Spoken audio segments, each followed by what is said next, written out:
तब मैं पूरे 5 साल की थी। हाँ, इसका मतलब गांधी जी की हत्या हुई 1948 में, तब तुम केवल 5 साल की। इसका मतलब 1943 के करीब 26 साल।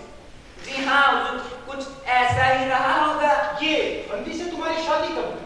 यही कुछ 10 साल हुए हैं हुजूर। क्या इन 10 सालों में फंदी ने तुम्हें कभी पीटा? कभी नहीं पीटा। क्या एक बार भी नहीं पीटा? सच बताओ। वैसे कभी कभार एक आध तमाचा मार दिया करता था हुजूर। तो फंदी मारता तो क्या हुआ, मर्द है तो कभी कभी तो मारता ही था। क्या तुम्हारा मर्द कभी अपने बाप से लड़ता? कभी नहीं हुजूर, मेरा मर्द अपने बाप से कभी नहीं लड़ा।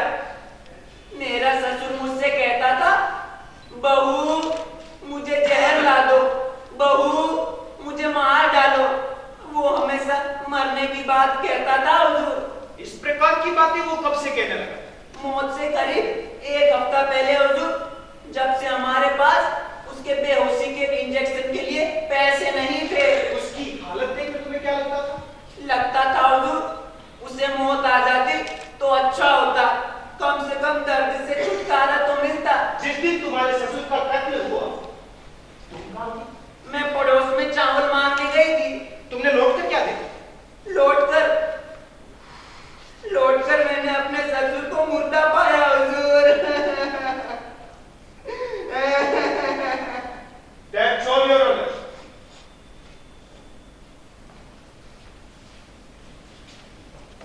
तो इनके वकील साहब, मेरी औरत की गवाही भी हो गई। अब आप बचाव में गवाह नंबर 3 कौन सा लाएंगे? उसकी अब जरूरत नहीं पड़ेगी। बस वकील साहब, मैं इतने से ही बच जाऊंगा। मैं जज के रूप में सोच रहा था, आप तो किसी नतीजे पर ही नहीं पहुंचे। यही तो तुम बोलते हो। मैं इसी बात पर तो कमाल करूंगा। जज के दिमाग में ये बात जमेगी, उसके सामने ये स्पष्ट हो जाएगा कि खून करने का तुम्हारा इरादा नहीं। अगर तुम अपने बाप का खून करना चाहते तो उसका इलाज ही क्यों कराते? उसे बड़े डॉक्टर को क्यों दिखाते और तो उसे बंबई लेके क्यों जाते? अगर तुम्हारा दिल खूनी की तरह पत्थर का होगा तो उसे 1 महीना और तकलीफ से देते, उसे अपनी मौत मरने देते। फंदी की तरह नहीं, एक जज की तरह सोचो और बताओ कि मेरी बात में वजन है कि नहीं। और हाँ, कल मैं ये कोर्ट में मुकदमा जीत कर दिखाऊंगा और इसी मुकदमे के साथ भगत राम वकील का नया अवतार होगा।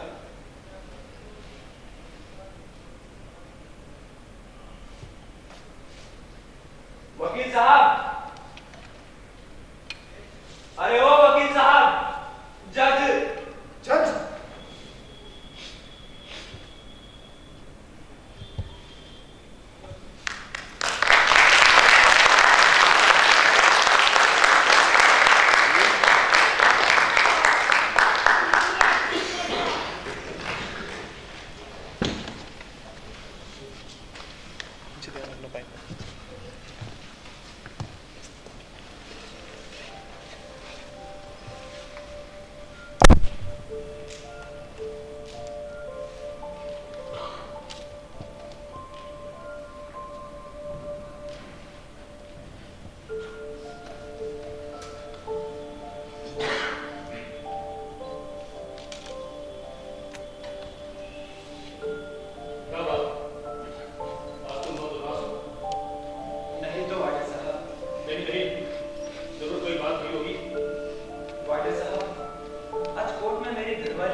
वो भी तो मुझे खूनी नहीं मानने लगी हो।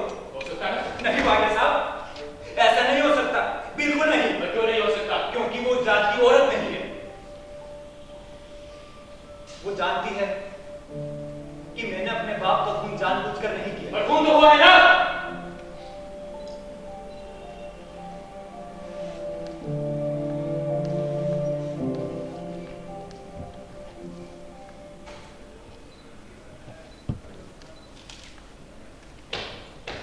लगता है जेलर साहब आए।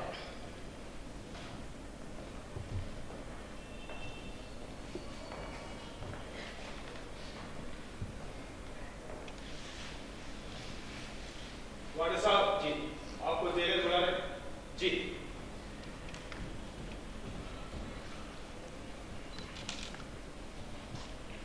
बंदी, सबसे पहले मैं तुम्हें एक पूरी खबर सुनाता हूं। क्या फैसला आपको मालूम हो गया है?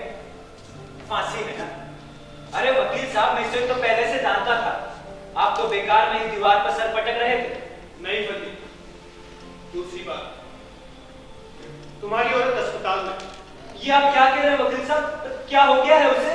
तुम्हारे बच्चे को लेकर कोर्ट की ओर आ रही, रास्ते में तागे के नीचे और भैया उसके पैरों के ऊपर से निकल। और मेरा बेटा वकील साहब? उससे कुछ नहीं हुआ, वो बिल्कुल ठीक। पर मेरी घरवाली, उसकी हालत कैसी है? घबराने की जरूरत नहीं है बंदी, 8-10 दिनों में वो बिल्कुल ठीक हो जाएगी। चलिए वकील साहब, आपने मेरे मन से एक बहुत बड़ा बोझ उतार दिया। अजीब आदमी हो, उधर तुम्हारी औरत अस्पताल में हो, तुम कहते हो बोझ उतर गया। उसे आप नहीं समझेंगे वकील साहब। जब मैंने अपनी औरत को कोर्ट में नहीं देखा तो न जाने कितनी बातें सोचने लगा। पर नहीं, मैं तब से उसके बारे में सिर्फ गलत सलत सोच रहा था। तुम्हें इस तरह की बातें शोभा नहीं देती। आपने बताया ना वकील साहब कि वो कोर्ट की तरफ आ रही थी। जरूर मेरे बारे में सोच रही होगी, इसलिए तांगे के नीचे आ गई। तो तुम्हारी बात खास समझ में नहीं आई। जब मैंने अपनी औरत को कोर्ट में नहीं देखा, मैं सोचने लगा कि वो भी मुझसे नफरत करती है, वो भी मुझे खूनी और गुनहगार समझती है। पर नहीं वकील साहब, इस संसार में कोई तो है जो मुझे बेगुनाह समझता है। पर आज जो तुम्हारे मुकदमे का सत्यानाश हुआ, उसकी सोचो, अपनी हर बात उल्टी पड़ रही थी। कल आपने यहाँ जो नाटक किया था, बिल्कुल बेकार गया। देखा वकील साहब आपने, साला हर वक्त कितना उल्टा बोल रहा था। तुम्हें तो अपने दोस्त हसन से बहुत भरोसा था। तुम तो कहते थे कि वो तुम्हारी ओर से बोलेगा, लेकिन वो तो तुम्हारे बिल्कुल खिलाफ बोल रहा था। वो तुम्हें शराबी बता रहा था, स्मगलर बता रहा था, और तो उसने कोर्ट के सामने कहा कि तुम हमेशा अपनी औरत को बाप से मारपीट करते थे। वकील साहब, आपने भी तो उससे सवाल नहीं पूछे। वो झूठ पर झूठ बोले जा रहा था और आप सुने चले जा रहे हैं। मुझे और कोई रास्ता नहीं सूझ रहा था बंदी। न जाने मुझे क्या हो जाता। वकील साहब, वो करामतुल्ला खान, उसने तो साफ कह दिया कि उसने मुझे कोई कर्ज नहीं दिया, एक फूटी कौड़ी तक नहीं। और सरकारी वकील ने इस पर सिद्ध कर दिया कि तुमने कोई कर्ज नहीं लिया था, तुम्हारे पास पैसों की कोई अड़चन नहीं थी, तुम पैसा शराब में उड़ाते थे। तुमने अपने बाप को भी इसलिए माना कि उसकी दवाई पर जो थोड़ा बहुत खर्च होता था, उसे बचाकर भी तुम्हें शराब दी। पर ये कितना झूठ है वकील और साहब। तुम्हारा खान, जब उसने ये कह दिया कि वो तुम्हें नहीं जानता, उसने तुम्हें कोई कर्ज नहीं दिया, तुम्हें क्या कर सकता था? पर खाने से क्यों कह दिया वकील साहब? खान तो चमड़ी चला जाए पर दम भी नहीं छोड़ता। तुम नहीं जानते बंदी, खान नहीं चाहता था कि उसकी ब्याज की दर पर सवाल उठाया जाए। हो सकता है पुलिस की दबाव में रहो। वकील साहब, बचाव का एक गवाह खान तो उल्टा बोल गए। तो तुम्हारी औरत एक्सीडेंट के कारण कोर्ट में नहीं आ सकती। मैं उसके मुंह से तुम्हारी मानसिक हालत का नक्शा कोर्ट के सामने लाना चाहता हूं। बदकिस्मत कि वो भी नहीं आ सकी। वकील साहब, आज अदालत में सिर्फ भोला ने ही साथ दिया है। क्या खाक साथ दिया? तुम्हें अंदाजा नहीं बंदी कि भोला ने तुम्हारे मुकदमे का क्या सत्यानाश कर दिया? क्या कोर्ट में इस तरह जवाब दिए जाते? नहीं वकील साहब, वो बिल्कुल ठीक बोल रहा था। मुझे आपकी बातों पर विश्वास नहीं होता। विश्वास नहीं होता तो खड़े हो जाओ पर्दे में। सरकारी वकील ने भोला से जो सवाल पूछे थे मैं पूछता, और भोला ने जो जवाब दिया वो तुम देना। तुम्हारी खुद समझ में आ जाए कि भोला ने तुम्हारे मुकदमे की क्या दुर्दशा कर। मैं तैयार हूं, आप सवाल पूछिए।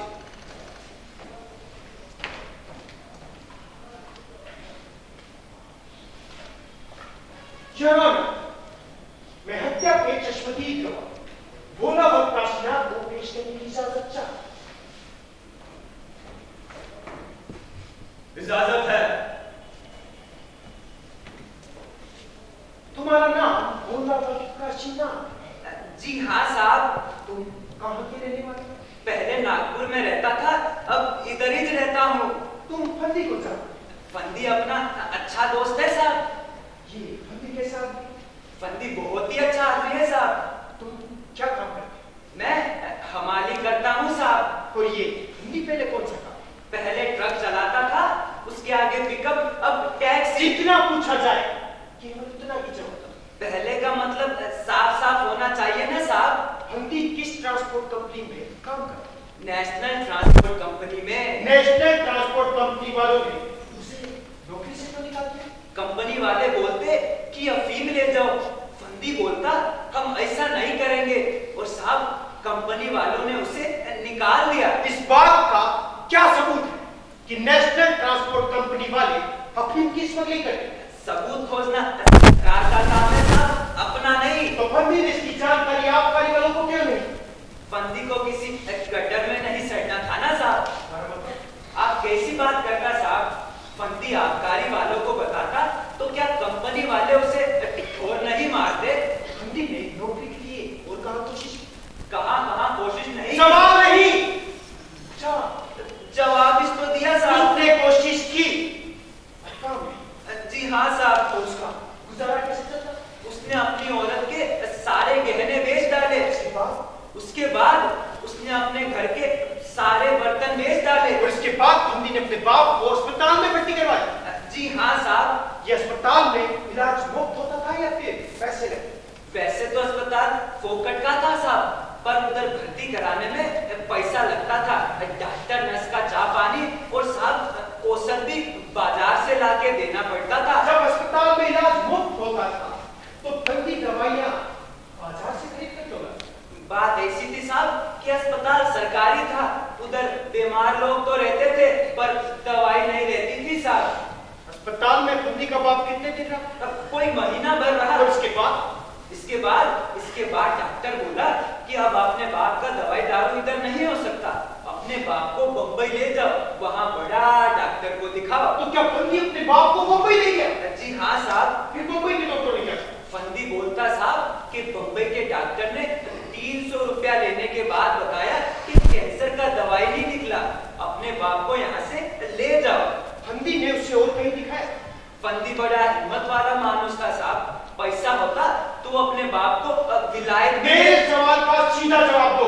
पैसा होता साहब तो फंदी अपने बाप को दिन में 3 दफा बेहोशी का सुई लगा था, पर पैसा नहीं था ना साहब। ये बेहोशी का इंजेक्शन लगवाना क्यों जरूरी? फंदी के बाप की हालत बहुत खराब थी साहब, कैंसर के दर्द के मारे वो रोता था, चिल्लाता था, कहता था सुई लगाओ या मार डालो। क्या बताऊं साहब, देखा नहीं जाता था। तो फंदी के पास बेहोशी के इंजेक्शन लगवाने के लिए पैसा नहीं? जी हाँ साहब। पर मौत देने के लिए हाथ थे? जी हाँ साहब। हाथों का क्या किया? उसने अपने बाप को मार डाला साहब। That's true. देखा फंदी, सरकारी वकील ने बोला कि मुझसे क्या निकलवा दी? हाँ वकील साहब, उसने बोला कि मुझसे कहलवा दिया कि फंदी ने अपने इन्हीं हाथों से अपने बाप को मारा है। वकील साहब, वकील साहब, वकील साहब, फंदी बच तो जाएगा ना? आपको मेरी बड़ी फिक्र रहती है वार्डन साहब। अरे हाँ रे, क्योंकि मुझे पता है तू बेगुनाह है। तो लाइए, इसी बात पर फिर मिली बिलाइए। देखा देखा वकील साहब, अब इसको देखा कितना बदमाशी है। इसकी जो बदमाशी है वो अभी भी कम नहीं हो रही है। इसको तो आप जरूर फांसी करवाइएगा।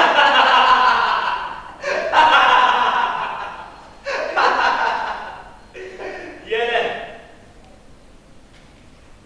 और माचिस। अरे माचिस, माचिस भी ये ले। जी भर के बीड़ी पी।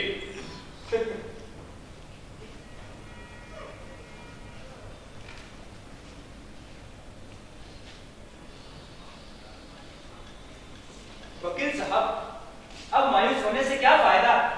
अरे अब तो मामला ही खत्म। आप आपकी परेशानी बची।